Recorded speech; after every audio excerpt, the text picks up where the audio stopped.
इस सत्र में हम उत्तराखंड में जो सरकारी नौकरियों में आरक्षण है, वो किस प्रकार से कार्य करेगा, क्योंकि आप जानते हैं कि वर्ष 2024 में उत्तराखंड राज्य आंदोलनकारियों के लिए 10% जो क्षैतिज आरक्षण है उसको इंट्रोड्यूस किया गया है, यानी उसको लाया गया है। जो उत्तराखंड राज्य में है, जो क्षैतिज आरक्षण लाया गया है 10%, उसके बाद किस तरीके से आरक्षण काम करेगा, इस पर हम फटाफट चर्चा करेंगे। और यह आपको यह समझने में भी मदद करेगी कि आखिर उत्तराखंड में किस तरीके से सीटें अब सरकारी नौकरी में रहने वाली हैं।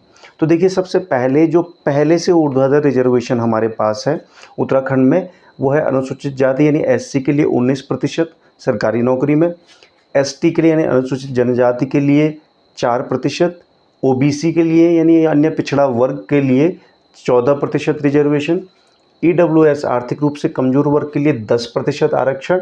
और इस प्रकार आप देखते हैं कि जो ये कुल रिजर्वेशन है, ये कुल 47% रिजर्वेशन हमारे उत्तराखंड में ऊर्ध्वाधर रिजर्वेशन हो जाता है। हमने बार बार चर्चा की है कि जो हमारे भारत के संविधान है, भारत के संविधान में ऊर्ध्वाधर और जो क्षैतिज रिजर्वेशन है उस पर चर्चा की गई है। उसके बारे में दिया गया है कि ऊर्ध्वाधर रिजर्वेशन जो होगा वो मुख्य सीटों पर लगेगा, यानी मेन सीटों पे। अगर आपके पास 100 सीटें विज्ञापित हो जाती हैं तो उसका 19% एससी के लिए उत्तराखंड में, एसटी के लिए 4% यानी 4 सीटें, ओबीसी के लिए 14 सीटें हो जाएंगी, ईडब्ल्यूएस के लिए 10 सीटें हो जाएंगी, और शेष जो सीटें हैं वो अनारक्षित के लिए यानी 53 सीटें अनारक्षित के लिए हो जाएंगी उत्तराखंड पॉइंट ऑफ व्यू, अगर 100 सीटें किसी भर्ती में आती हैं।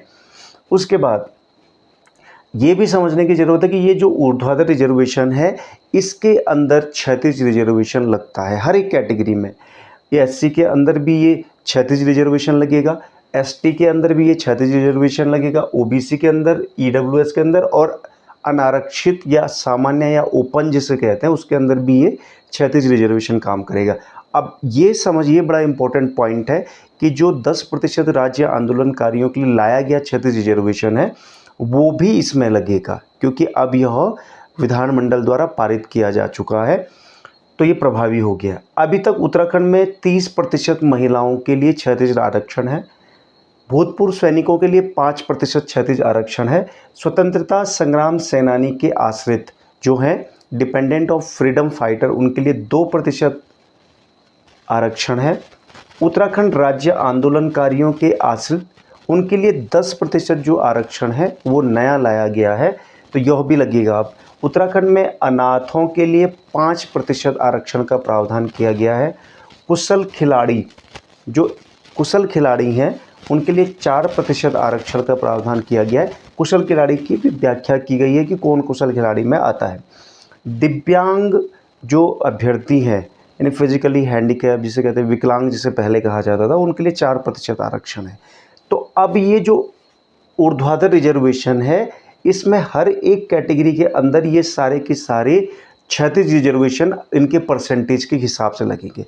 अब हमने चूँकि स्टार्ट में बताया था कि हम 100 सीटों के सापेक्ष इसको समझने की कोशिश करेंगे कि आखिर में किस वर्ग के लिए मोटा मोटा कितनी सीटें आती हैं। अब मैं मोटा मोटा इसलिए कह रहा हूँ क्योंकि राज्य का अपना एक रोस्टर होता है, वो रोस्टर के क्रम में सीटों का आवंटन करती है, लेकिन इतने प्रतिशत न्यूनतम रिजर्वेशन तो देना ही पड़ेगा, है ना। तो अब देखिए 100 सीटें उत्तराखंड में किसी भर्ती में आई, 19 एससी के लिए चली गई, एसटी के लिए 4 सीटें चलेगी, ओबीसी के लिए 14 सीटें चलेगी, ईडब्ल्यूएस के लिए 10, अब अनारक्षित या ओपन या जनरल जिसे आप कहते हैं उसके लिए 53 सीटें रह गई, ठीक है, क्योंकि 47% रिजर्वेशन में तो सीटें चली गई। अब एससी के अंदर ये सारे के सारे क्षैतिज रिजर्वेशन लगेंगे, तो 30% महिलाओं का आरक्षण लगाने के बाद 6 सीटें किसके अंदर, एससी के अंदर 19 में से 6 सीटें महिलाओं के लिए, भूतपूर्व सैनिक के लिए 1 सीट बनेगी, उत्तराखंड राज्य आंदोलनकारी के आश्रितों के लिए 2 सीट बनेगी, अनाथों के लिए 1, कुशल खिलाड़ी के लिए 1, दिव्यांग के लिए 1, इस प्रकार इन कैटेगरी में 1-1 सीट बनेगी। ये परसेंटेज अगर आप इसके अंदर लगाओ, स्वतंत्रता डिपेंडेंट ऑफ फ्रीडम फाइटर के 2% रिजर्वेशन में इसमें कोई भी सीट नहीं बन पा रही है, क्योंकि उतने परसेंटेज में सीटें नहीं बन पा रही हैं। इसी प्रकार एसटी में 100 में से 4 सीटें एसटी के लिए आरक्षित हैं, तो उसमें से एक महिला के लिए आरक्षित हो जाएगी, बस यही इसमें सीट बन पाएगी। इस चीज़ का भी ध्यान रखना है। इसके बाद ओबीसी में 14 सीटें आरक्षित रहेंगी 100 में से, तो 14 सीटों में से 4 महिलाओं के लिए, एक एक्स आर्मी के लिए, एक्स सर्विसमैन के लिए, भूतपूर्व सैनिक के लिए, एक राज्य आंदोलनकारी के लिए, एक अनाथ के लिए, एक कुशल खिलाड़ी के लिए और एक दिव्यांग के लिए, इस प्रकार से। और इस प्रकार इसमें भी डिपेंडेंट ऑफ फ्रीडम फाइटर के लिए सीट नहीं बनती दिखाई दे रही है। ईडब्ल्यूएस में जब 10 सीटें आरक्षित होंगी, 100 में से 10 सीटें ईडब्ल्यूएस में आरक्षित होंगी, तो 3 सीटें महिलाओं के लिए 30% रिजर्वेशन के हिसाब से। उसके बाद एक सीट राज्य आंदोलनकारी के लिए हो जाएगी, है ना। और जब हम एक्स आर्मी के लिए बात करेंगे, तो एक्स आर्मी के लिए भी कोई सीट नहीं है, तो डिपेंडेंट ऑफ फ्रीडम फाइटर के लिए भी कोई सीट नहीं है, अनाथों के लिए भी, कुशल खिलाड़ी के लिए, दिव्यांग के लिए, क्योंकि 10 सीटों के अंदर उनका परसेंटेज लगेगा। आप लगा के देख लीजिए सीट अगर बन रही है। अब फाइनली जो सीटें बचती हैं, ओपन अनरिजर्व वाली सीटें बचती हैं या सामान्य वर्ग की कहते हैं, उनके अंदर भी लगेगा अनारक्षित महिला या सामान्य महिला जो भी है, तो 16 सीटें इसमें महिलाओं के लिए, 3 सीटें भूतपूर्व सैनिक के लिए, 1 seat dependent of freedom fighter के लिए, 5 सीटें राज्य आंदोलनकारियों के आश्रितों के लिए, अनाथ के लिए 3 सीटें और कुशल खिलाड़ी के लिए 2 सीटें और दिव्यांगजन के लिए 2 सीटें। तो इस प्रकार ये जो कुल सीटें हो जाती हैं, ये 32 सीटें हो जाती हैं। कितनी हो जाती हैं? 32 सीटें। अब 53 में से 32 जब आप घटाएंगे तो ये बचेगा 21। तो 21 जो सीटें होंगी वो क्या रहेंगी? बिल्कुल ओपन वर्ग के लिए, बिना आरक्षण के ओपन रहेगी। इसमें कोई भी आरक्षण, ना क्षैतिज रिजर्वेशन ना हॉरिजेंटल, क्योंकि अनारक्षित के अंदर भी तो ये क्षैतिज रिजर्वेशन काम करेगा ना।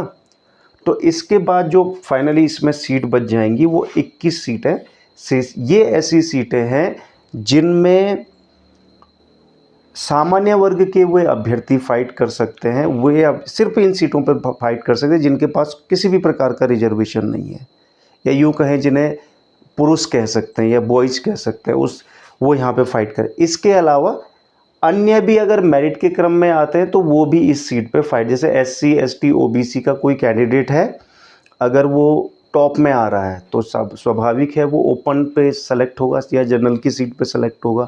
वो हम पहले भी चर्चा कर चुके हैं, हमारे आप देख सकते हैं चैनल पे पड़ी हुई है वीडियो, ऊर्ध्वाधर और क्षैतिज रिजर्वेशन किस तरीके से काम करता है, क्योंकि ये बहुत काम की चीज़ है।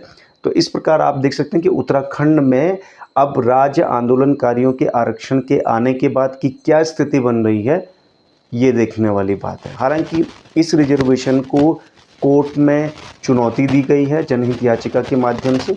अब ये देखने वाली बात होगी कि इस पर कोर्ट की क्या डिसीजन आता है, ये देखने वाली बात।